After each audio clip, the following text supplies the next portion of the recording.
Borradores Silvestres, un podcast de María Antonia Giraldo y Mónica Quintero Restrepo.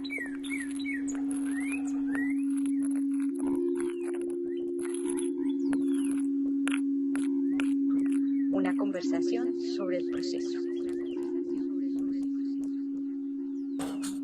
Hola María Antonia. Mónica, qué raro. Esto es muy raro. Por primera vez en vivo y en directo. Desde Hola a Manizales, todos. Caldas, Colombia. Desde nuestro set en la Universidad de Caldas, porque Muy educación pública. Sí, muy bellos. Y universitaria siempre. Universitaria siempre. Bueno, pero es un emocionante primer capítulo que hacemos estando en vivo. Estamos en Manizales, entonces decidimos que íbamos a invitar a un escritor manizaleño y invitamos a Octavio Escobar Giraldo. Octavio Escobar Giraldo, y con él es que vamos a conversar de su proceso, además de cosas tan lindas como escribir precisamente desde la provincia, desde Manizales, y pues es que además es un escritor que, o sea, la lista de libros que tiene. Es súper longevo, es como Madonna. O sea, ya escribiendo desde 1990 y poquito. Su primer libro fue en 1992, publicado, sí. Y tiene hasta ahora está cuentos, escribiendo todavía. sí, tiene cuentos, tiene novela, Ensayo, tiene ensayo, poesía, tiene poesía. de medicina, de policíaco, de juventud, de todo, o sea, Sí, de música. sí. Y bueno, yo a él lo había leído sobre todo como poeta, y entonces esos días lo estaba leyendo en novela y me gustó mucho. Así que bueno, vamos con Octavio Escobar. Borradores Silvestres. Bueno, Octavio, muchas gracias por aceptar estar en Borradores Silvestres y aceptar conversar de qué hay detrás de tu obra. No, muy amables por invitarme y espero que conversemos sabroso. Cierto. Octavio, hay una cosa con la que siempre estamos empezando este podcast y es un poco como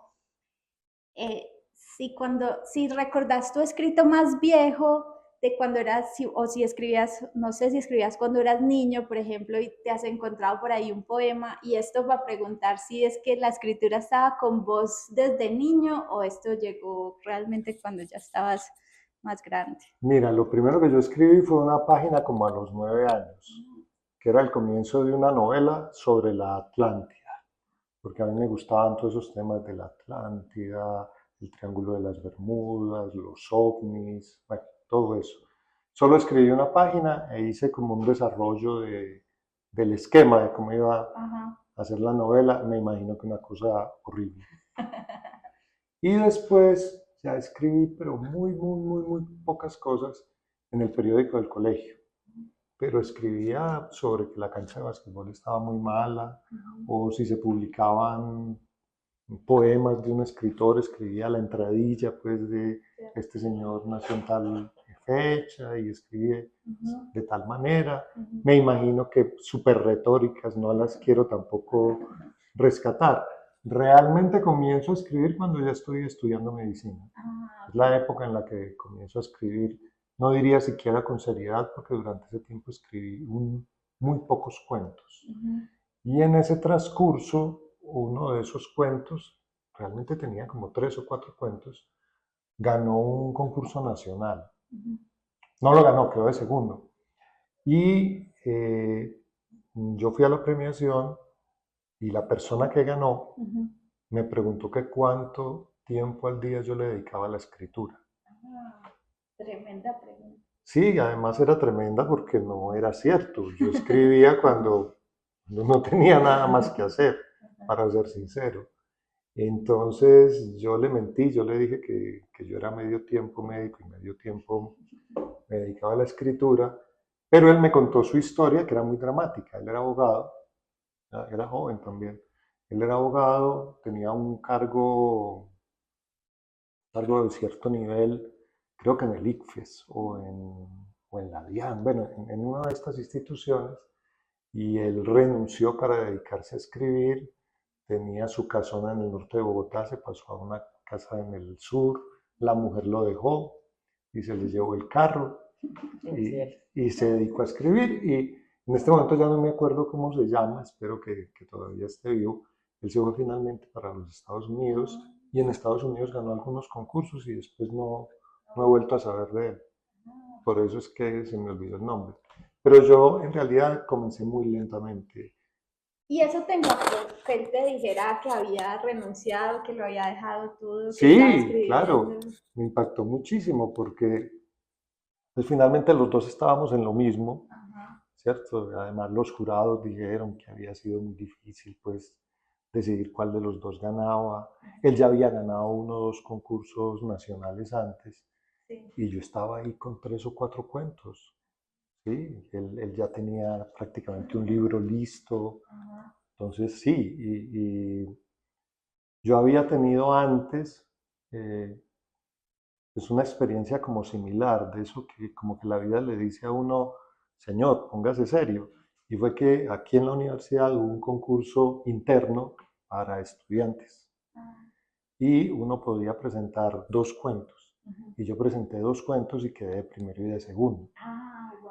Y con 2 cuentos muy distintos. Entonces, en el acto de premiación, los jurados hablaron de lo diferentes que eran los dos escritores. Pues para no alargarme, uno era un cuento medio borgiano de menos de una página y el otro era un cuento muy con la oralidad derivada de Bryce Echenique y de Cabrera Infante de 12 páginas. Entonces los jurados hablaron de lo distintos que eran Los dos los escritores. dos escritores y a mí me impactó, pero en ese momento yo no le paré bolas. Entonces, en el bus volviendo de Bogotá, pues yo pensé en lo que habían dicho los jurados hacía un año tal vez, en lo que me dijo él, y en ese momento fue que dije, vamos a ponerle un poquito más de seriedad a esto. Y, la, y esa seriedad, de todas maneras, ¿en qué consistió? Porque vos terminaste medicina, trabajaste como médico, entonces ¿en qué consistió esa seriedad? Porque de todas maneras, pues fuiste médico. Sí, seguía siendo médico. O Ujú. sea, yo fui médico durante 12 años. 12 años. Mira, esa seriedad consistió, yo diría, mirándolo a posteriori, y puedo estar equivocado, yo diría que esa seriedad consistió en 2 cosas. Una, en unas lecturas un poco más dirigidas. ¿Sí? Yo era un lector muy voraz, no desde niño, desde los 10, 11 años. A mí me pisó un bus. Entonces estuve hospitalizado mucho tiempo y ahí fue cuando empecé a leer. Yo antes no leía, o leía muy, muy, muy, muy poco. Entonces, pero era un lector voraz de todo y obviamente leía mucha medicina. Entonces ya fue como voy a leer, tengo que leer medicina, no puedo dejar de leer medicina, pero con respecto a literatura voy a enfocarme un poco más en lo que es la literatura latinoamericana, en darme cuenta, sobre todo porque eran los nombres que sonaban en ese momento, ¿no? Borges, Cortázar, Bryce Echenique, Julio Ramón Ribeiro, Jorge Amado, eran los nombres que estaban de moda. Entonces voy a mirar cómo es que escriben estos señores. Ajá. Eso fue. Y lo otro que, que era como menos formal, menos serio, es de ahora en adelante voy a anotar en una libretica las ideas que se me ocurran. Incluso me puse el propósito de andar con la libretica en el bolsillo, lo cual nunca ocurrió. Eh, entonces, hay un montón de ideas que nunca puse en el papel, que se me olvidaron ya cuando llegaba a la casa. Pero esos fueron como los 2 procesos.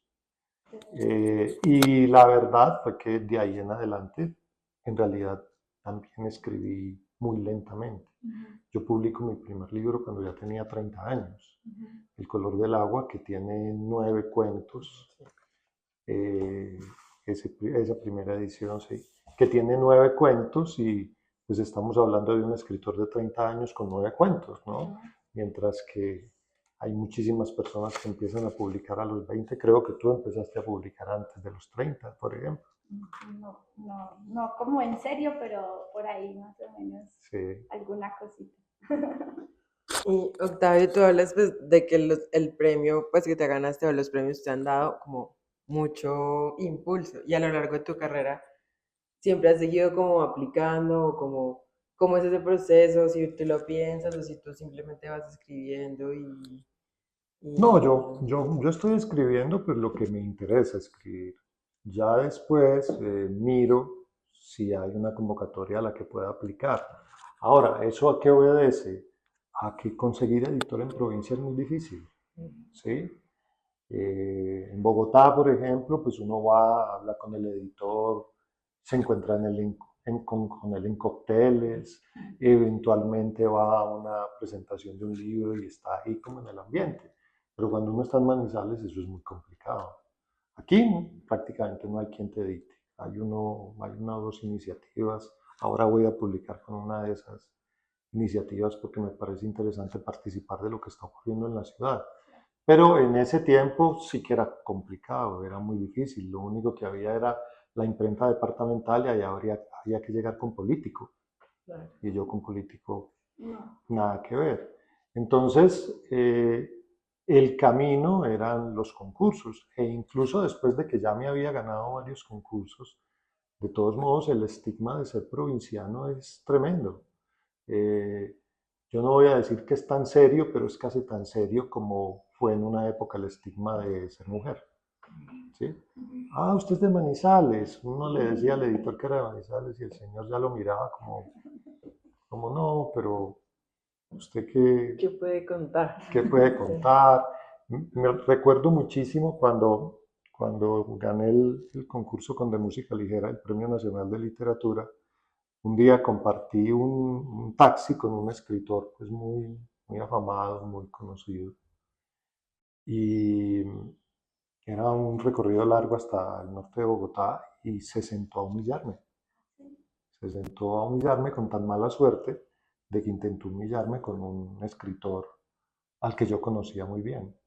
Entonces me decía como cosas de ese O sea, escritor. como que él sabía más que tú, Sí, pues sí, no, como... pero además escogió un escritor que no era, o sea, escogió a Juan García Ponce, un escritor mexicano, Ok.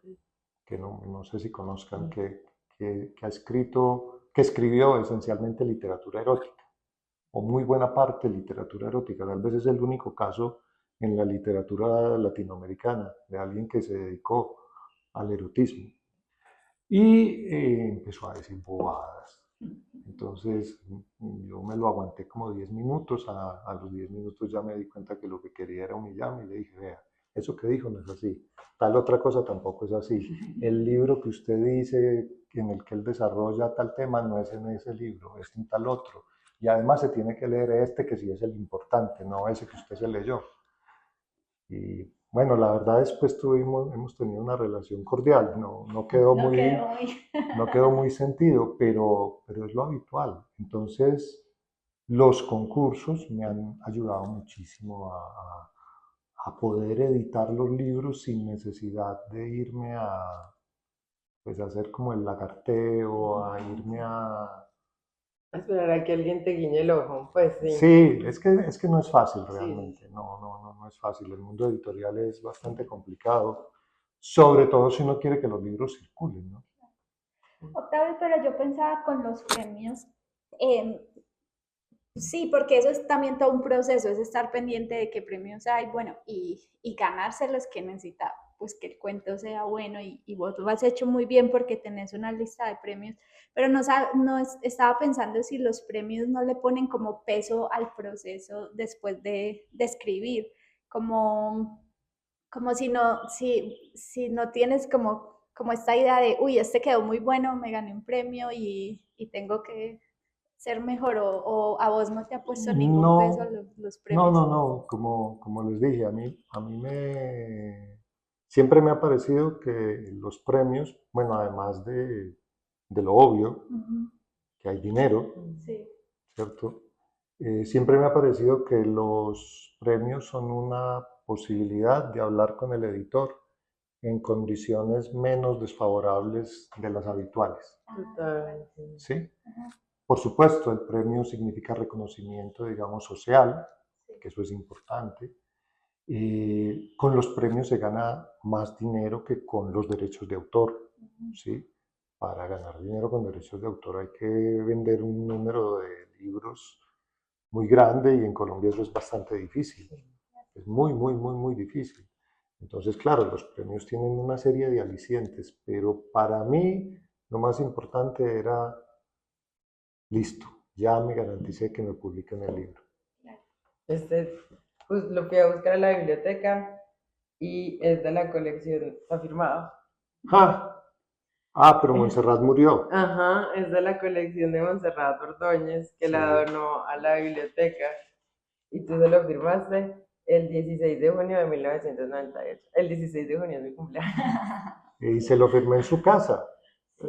Sí. Sí, ella me invitó a comer porque le había gustado mucho el cuento que le da título al libro, de música ligera, y le había impresionado mucho la paciencia, porque no sé si han leído el cuento, pero es un cuento como que tiene tensión, pero que como que no va pasando nada, y detona en el último renglón.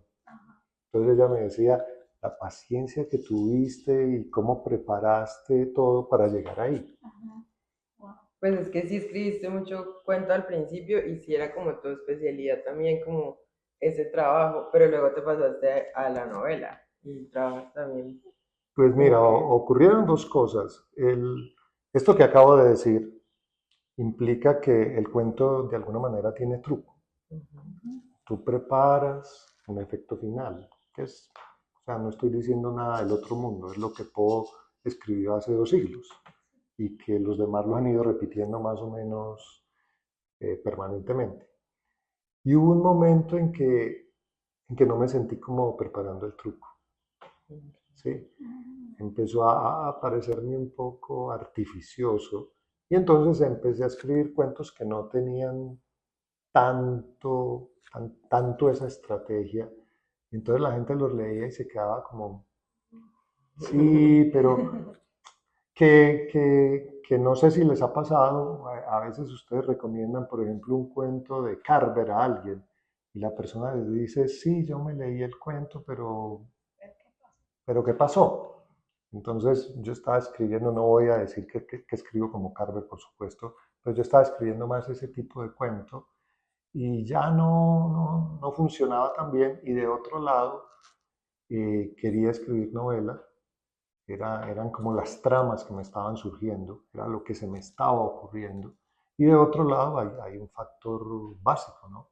Los editores cada vez quieren publicar menos libros de cuento. En cambio, la novela es el género que les interesa. Y, y también haces poesía, y es así que menos interesa. Pero el caso de la poesía es bien particular. Yo escribí poesía de adolescente. Eh, la mayoría de las veces por interés romántico, seamos sinceros. Pero cuando empecé a escribir cuentos dejé de escribir poesía. Y hay un momento en que me empieza a interesar contar la experiencia médica. Sí. Eso tuvo que ver con que mis padres empezaron a enfermarse. Entonces yo empecé a volver a los hospitales, además en una condición bastante complicada. Volver de familiar de paciente, pero siendo médico, O sea, que sabe qué está pasando. que sé qué está pasando, que sé además cuáles son las negligencias que está cometiendo la institución y el personal, entonces el conflicto, todas estas cosas. Entonces dije, voy a escribir algo sobre la experiencia médica. Intenté comenzar una novela, ¿no? Intenté comenzar unos cuentos, intenté minicuentos, que yo he escrito minicuentos, y de pronto dije, vamos a intentar poesía. Y realmente, pues, primero surgió un libro que se llama Historias Clínicas, Sí, ese iba a hablar. ¿sí? Que ganó un premio, bueno, que ganó un premio y listo. Y después publiqué otro que también tiene mucho que ver con medicina, que se llama Manual de Hipocondría, que ganó un premio en España. Ajá. Ese es el más reciente, ¿no? De poesía, De sí. poesía, sí. Y estaba pensando dos cosas ahí, Octavio, porque a mí me encanta preguntarle a los escritores que escriben poesía cómo llegan los poemas, porque es como que cada quien tiene su cosa, pero los poemas sí son como muy, como que no se pueden esperar, sino que aparecen, ¿cierto?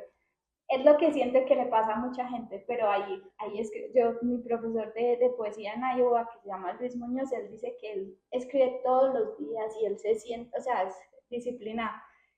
¿Cómo cómo pasa con vos, por ejemplo, con los poemas? Si llegan o si vos puedes decir, voy a escribir poesía, y lo mismo, cómo es como el proceso en el cuento y en la novela, porque yo creo que son procesos muy distintos, pero además vos, te lo dijeron con esos dos cuentos desde el inicio, vos sos como varios escritores, o sea, es como que uno lee una cosa o lee otra y siempre encuentra como cosas, pues, como varios escritores en vos. Yo creo que con respecto al cuento y los poemas, tú lo dijiste en la pregunta, llegan, ¿sí? Yo no, yo no recuerdo como que yo me hubiera planteado un proceso muy racional empezando un poema. Obviamente después hay que revisarlo, hay que corregirlo, hay que estructurarlo mejor. Pero en el caso del cuento más en la poesía, pero también del cuento, es algo que llega. Es algo, es una idea o es una imagen que de pronto despierta algo. Y a veces una frase que dice alguien en la calle, ¿sí? O en el caso mío, pues yo soy muy cinéfilo, algo que veo en una película y esto es, ¿sí? Y en el caso de la novela, muy distinto, muy distinto. Ahí sí hay, aunque hay un germen que puede ser similar, ya esto sí da para la extensión que tiene una novela, cómo la sostengo, etcétera, etcétera, etcétera. Para mí el proceso tiene mucho que ver con que encuentre la voz. Para mí eso es muy importante. Entonces, es probable que tú hayas leído que yo he dicho en entrevistas que yo escribo caminando, porque después de que yo tengo una idea, de que tengo el germen, yo camino mucho, entonces caminando empiezo, y va apareciendo la voz. Si la voz no va apareciendo, lo más probable es que esa idea se pierda, lo cual es una lástima porque seguramente se me han perdido Ideas muy buenas. unas buenísimas, pero si no me aparece la voz, es muy complicado. En el transcurso de mi carrera, que ya realmente es larga, es muy raro, por ejemplo, que yo haya cambiado de narrador. ¿Sí? Yo me imagino que tú has entrevistado a escritores que dicen yo tenía esto en primera persona y lo pasé a tercera persona, o todo lo contrario, o hablan de narrador testigo, o que decidieron hacerlo fragmentario, bueno, todas las posibilidades que hay. En mi caso creo que una o dos veces he cambiado de narrador, pero o sea, que yo me decida a sentarme en el computador significa que tuve esa primera idea, ese primer germen un poco súbito y que después, la mayoría de las veces caminando, me llegó la voz. ¿Cómo voy a contar esto? Y tú hablas, bueno, que eres cinéfilo y ya sí, también lo mencionan en tus biografías. ¿Por qué no te fuiste entonces por el cine? Mira, pasó una cosa, bueno, pasó una cosa que tiene que ver con algo que ya mencioné, la provincia. Yo en realidad empecé escribiendo guiones, ¿sí? Entonces yo escribí dos guiones, yo tenía un combo de cineclubistas, ¿no? Pertenecía a un combo de cineclubistas, entonces nos pusimos de acuerdo, uno de esos guiones varios escribieron guiones y dijeron, no, vamos a hacer el de Octavio, nos pusimos en la tarea, lo grabamos, ¿sí? Y cuando lo íbamos a editar, y yo era un fanático de la edición, y eso yo creo que se nota cuando escribo, todos teníamos que ver con la Universidad de Caldas, la editora de la Universidad de Caldas se dañó, pasaban las semanas, el material ahí, de hecho un amigo mío dice que todavía lo tiene. El material ahí era una adaptación de un cuento de ciencia ficción de Paul Anderson. Pasaron las semanas y pasaron los meses y seguían estas reuniones de cineclub el cineclub es una de las sectas más estrictas que existe, ¿sí? Y yo como a los 6 meses dije, vea, ¿sabe qué? Si yo me puedo sentar en mi casa tranquilo a escribir en la máquina de escribir, yo no me voy a poner en esto más. No me voy a poner a buscar actores, buscar locaciones, porque lo hicimos todo, y además lo hicimos bastante bien, pero, pero tenía que ver con que nos prestaran la cámara, con que nos prestaran la cámara. Producción.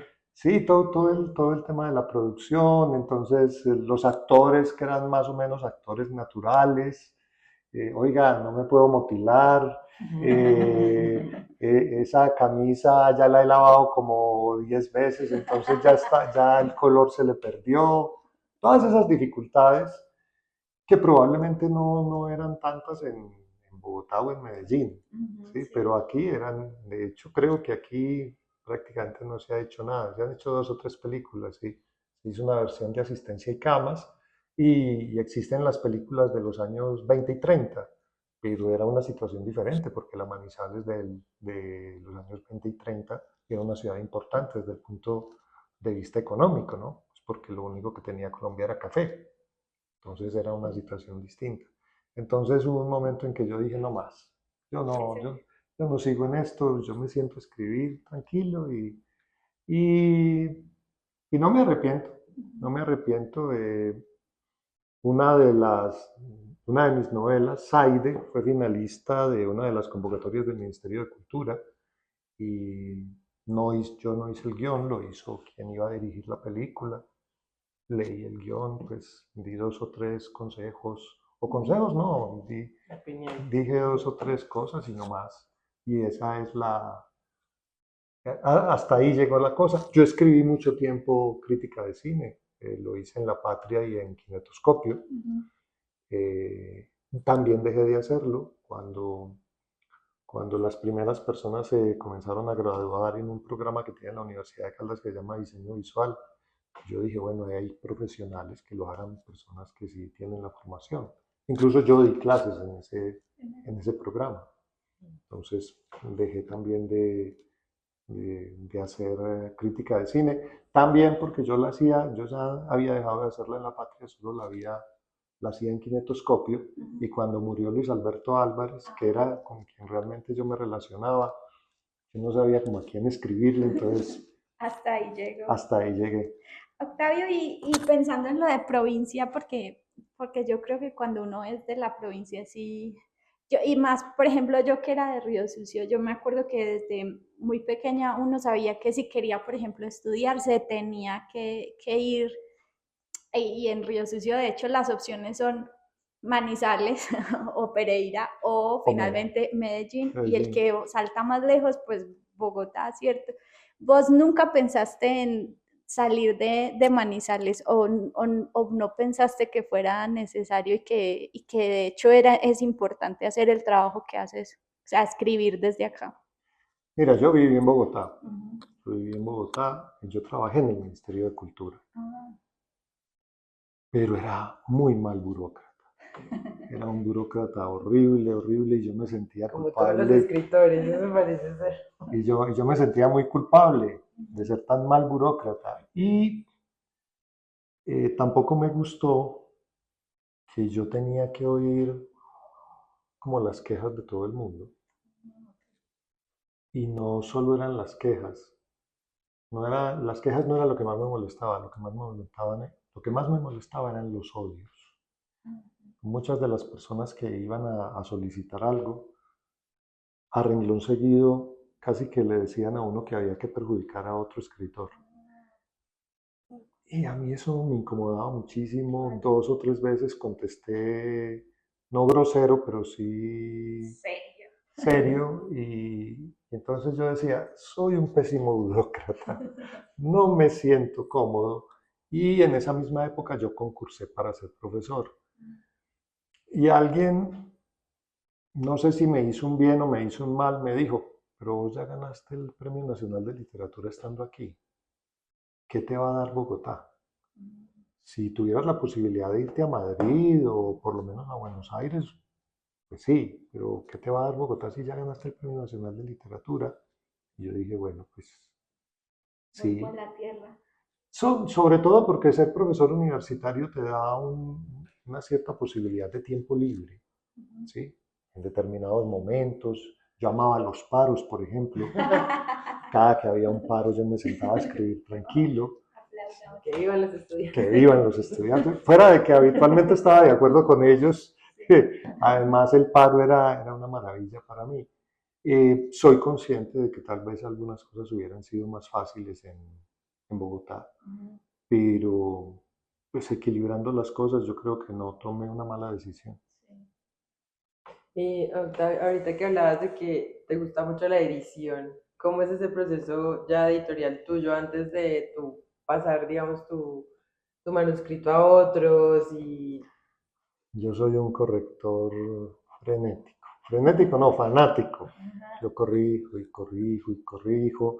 Le paso a alguien que es un escritor habitualmente, que se supone que es muy riguroso. Entonces me dice, mira esto, esto, esto. Ah, y yo vuelvo y lo cojo otra vez.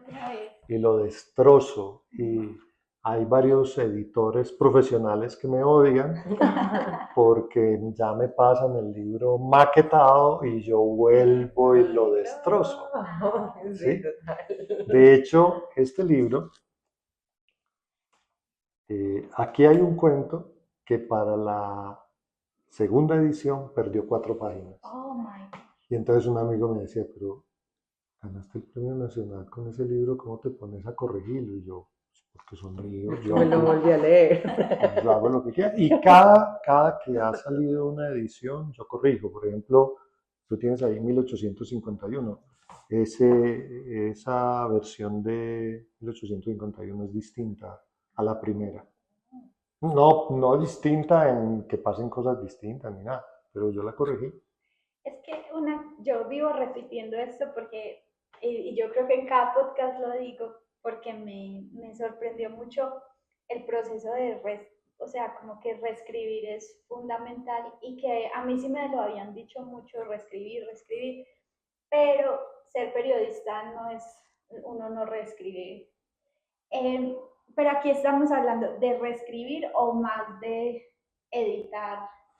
Eh, Porque En- no sé si es, porque pues están como mm, conectados, pero ¿qué tanto reescribes vos y qué tanto editas? No, en mi caso es más edición. Ah, ok.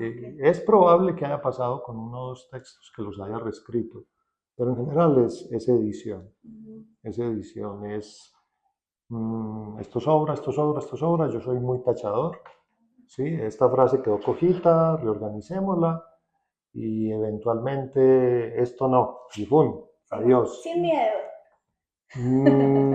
Sí, yo soy muy sin miedo para eso. Sí, sí, sí, sí. Me han regañado. Muchas personas me han regañado.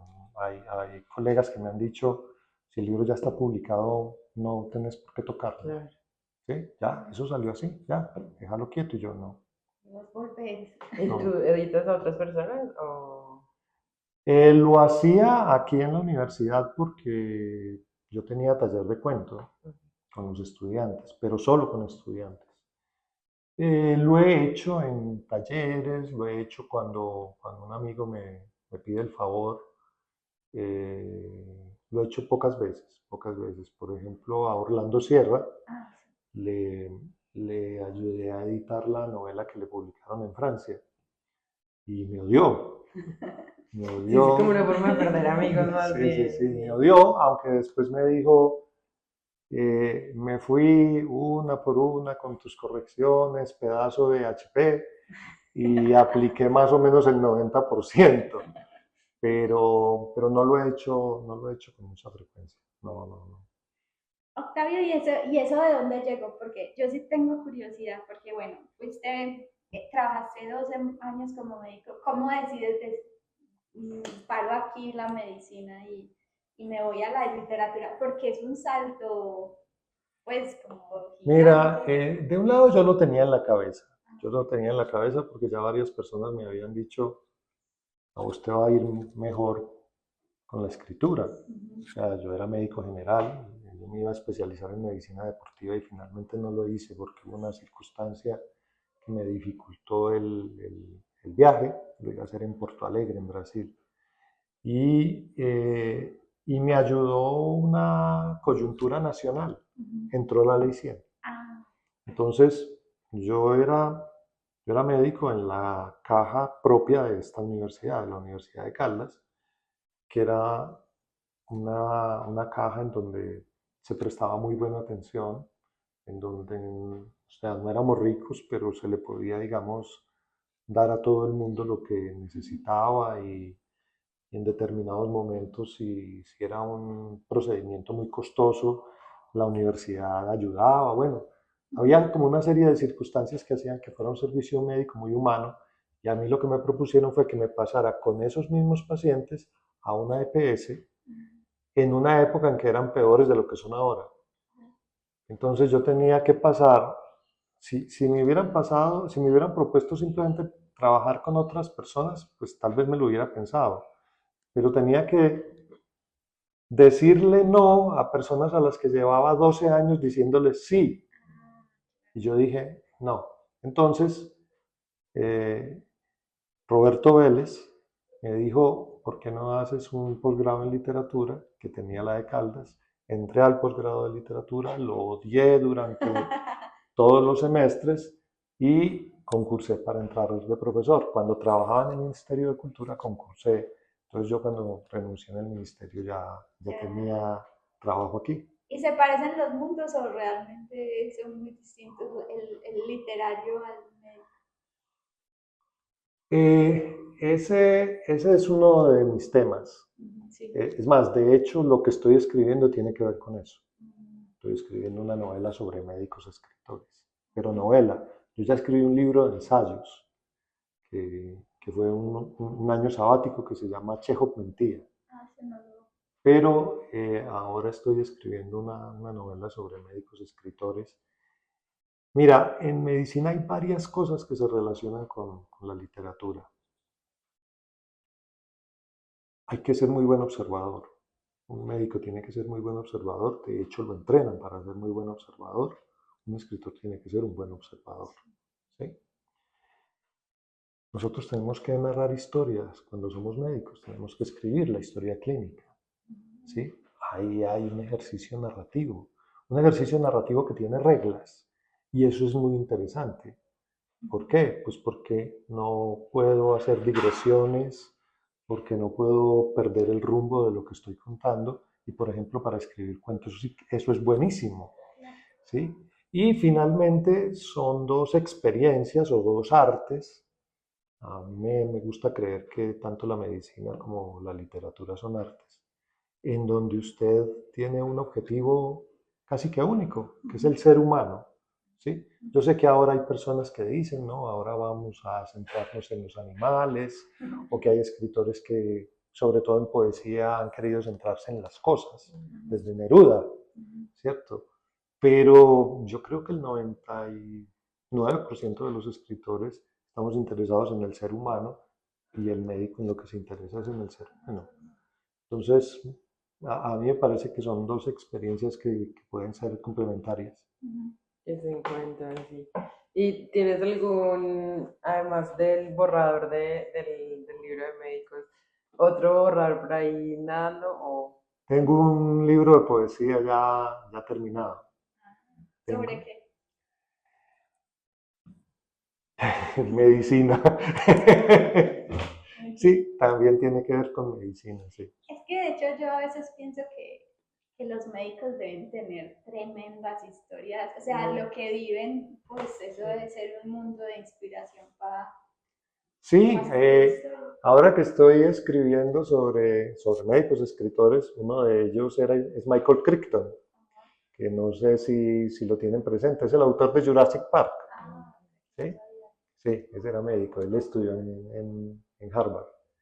Y una de las cosas que dice en un libro testimonial es que él se daba cuenta de que cuando él atendía a un paciente, estaba pensando cómo hacía para convertir eso en una historia. Yo creo que sí pasa mucho, pero menos de lo que la gente cree. ¿Sí? El trabajo médico, sobre todo el trabajo del médico general, hay un momento en que se vuelve muy rutinario. Entonces, pero al principio las historias de los primeros años, sí, uno hay muchas de esas historias que recuerda y eventualmente las puede utilizar. Yo no he usado mucho, para ser sincero, yo no he usado mucho. He usado 3 o 4 cosas. Más, hay pacientes que me han servido, digamos, para, ¿qué dijera yo? Como un boceto de los personajes, Claro. como boceto de los personajes, pero que haya usado circunstancias hospitalarias o de consulta en lo que escribo, no, no lo he hecho tanto. Y pensaba yo, de hecho siempre terminamos con los borradores, pero yo siempre tengo una pregunta más, o tres o muchas por ahí. Hazlo. ¿Cómo es el proceso de Octavio para escribir? Y más ahora que tenés tiempo, que estás jubilado, no sé si sos de esos que tienen horario de 8 a 10 o si sos desordenado o si tenés libretitas, ¿cómo es tu proceso de escritura? Yo soy desordenado. Ujú. Yo soy desordenado. Yo escribo cuando tengo ganas, lo cual me parece un privilegio. Eso de tener que sentarse a escribir porque toca, Sí. me parecería terrible. Si no, yo escribo cuando tengo ganas y cuando tengo tiempo. No suelo escribir periodos muy largos, ¿sí? Lo he hecho a veces, Sí. pero generalmente yo a las 2 horas y media, 3 horas, además ya tengo dolor en la nuca, dolor en la espalda, entonces suelo escribir directamente en el computador, pero sí tengo libreticas, no muchas. Ajá. Y yo tengo una letra horrible. En medio. Desde antes de ser médico tenía una letra horrible. Entonces las libreticas a veces son muy inútiles porque no me entiendo lo que escribí. Borradores silvestres. Bueno, Tonix, ¿cómo te sentiste en la primera vez en vivo? Bueno, este sí que es un súper borrado.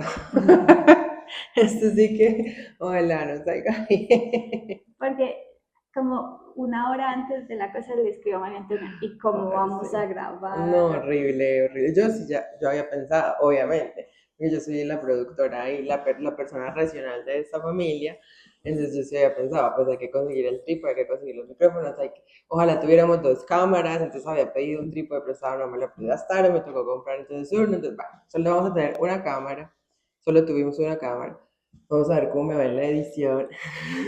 Sí, Tuvimos micrófono. en realidad esto a veces sale por María Antonia. Yo solo como digo, es que eso es el borrador, eso de alguna manera sabrá, pero realmente hay que agradecer a Tonix que lo hace posible, porque ella sí piensa que necesitamos absolutamente cada una de las cosas. Así que gracias a María Antonia, vamos a aplaudirle esta vez. También porque se consiguió el sitio en la Universidad de Caldas. Muchas gracias porque nos prestaron este espacio. Ay, sí. Y bueno, ¿qué te pareció? Pues a mí me parece muy bacano varias cosas que dijo. Primero, que reconozca que es un privilegio, porque es que a mí, que hace poquito estaba escuchando el episodio de Esteban, la historia de Esteban es muy, pues no es por temeritarlo ni nada, pero es un chico con suerte. Y es un chico, sí, o sea, que ha estado como en el lugar adecuado, en el momento adecuado, y bueno. Pero en cambio hay como otras maneras también de uno lograr ciertas cosas, que es como con este esfuerzo, ¿no? De buscar los premios, de ir, y porque cuando uno se gana un premio, pues no solamente está como dándole un golpe de autoridad de alguien que te dice, bueno, tu libro es bueno, sino que además eso es una noticia, ¿no? Entonces te da el impulso en medios, bueno. Entonces como que me parece muy chévere también como otra forma de trabajar la publicación y también que eso pues como que es diferente camino al de Esteban y en otra cosa que también pensé en Esteban fue cuando él decía como es que yo escribo cuando me da la gana. Que Cuando tiene ganas. cuando, sí, cuando tiene ganas y ya, y está tranquilo. Entonces, que no es el caso de la gente que firma contratos, que tiene como esa presión, que también tú le señalas en un momento como editorial de, bueno, tienes que seguir vigente, tienes que ir construyendo tu carrera porque te lo exige la vida. A mí, pues, el chévere, o sea, ha hecho como una carrera como tranquila, y, pero pues meritoria también, o sea, como Sí, bacano. además que eso me gusta cuando habla, por ejemplo, del proceso que hace porque como es la poesía, como es el cuento, cómo es la novela. Son distintos, Son ¿no? distintos. Me gustó mucho que volviera a que las ideas se van como armando cuando está caminando, que él camina mucho, pero además es muy interesante que haya empezado como médico y luego haya dado como el salto a la literatura. Sí. Y que de todas maneras me gustó cuando yo le pregunté por la literatura y la medicina y que sí hay puntos en común y que termine diciendo lo del ser humano, que los dos yo también creo que la literatura se preocupa por el ser humano. Sí. Pero lo que creo que me gusta es como un escritor dedicado y su mente, o sea, un Sí, es escritor su que profesión, ¿no? sí, y que lo hace, o sea, como que desde que dijo voy a dedicarme a esto, se ha dedicado de veras a esto y que él tiene mucho talento y que uno lo lee y hay una cosa muy especial, pero también es como todo el trabajo que hace y el tiempo que le dedica y mira lo que hablaba de la edición, que él es muy juicioso y muy preciso en la edición y yo sí creo que cuando uno lo lee eso se nota Sí. y yo creo que a mí a veces, yo a veces leo como no cuentos, pero leo libros en que me gustan mucho, pero digo, uy, les faltó edición. En cambio, lo he leído a él y digo, uy, es que Es muy es limpio. muy limpio, pero muy limpio no solo en errores, sino en como en la estructura, en la Sí, sí, sí. escritura. Dan muchas ganas de seguirlo leyendo. Dejé el celular por allá, pero me leí, no sé, no porque me lo terminé, me leí, ay, se me acaba de olvidar. Y me encantó porque el ritmo fue pucha increíble, o sea que es como realmente un escritor de oficio Yo estaba leyendo los cuentos. que se le nota como el Sí, trabajo que hay sí. detrás. Así que bueno, me encantó, realmente me encantó que lo hiciéramos en vivo.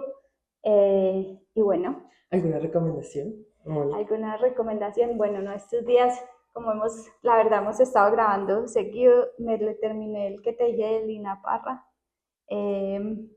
Y me gustó. Por ahí otra vez sigo con los finales, pero bueno, le pregunté a Octavio sobre los finales porque creo que es un tema que me interesa mucho. Pero en general me gustó, creo que es un libro que vale la pena leer. Y bueno, tú. Yo recomiendo ir a la Suiza. Estamos en Manizales, ir a la Suiza. Vayan por favor a la Suiza, cuando vengan a Manizales, se compren un acordeón y si es como por la tarde y como con copete, mejor, con un bolsito. Un bolsito para hacer las Como señoras las de, señoras que toman el que algo toman el algo en la Suiza. en Manizales. Bueno, es una ciudad lindísima, muy blanca. El otro día se estaba viendo el nevado que casi siempre está tapado y es absolutamente bellísimo cuando el nevado está. Bueno, a mí me encanta Manizales realmente. Así que bueno, Tonix, muchas gracias. Nos vemos pronto. Bye. Este podcast es una producción independiente de Mónica Quintero y María Antonia Giraldo. El sonido de intro y outro es de Blanca Versial y la identidad gráfica es de Carolina Salazar. Nos puedes encontrar en redes sociales en Instagram, @borradores_silvestres y en Substack Borradores Silvestres. Puedes escuchar este podcast en Apple Podcasts, TuneIn Radio, YouTube, Spotify y en Substack.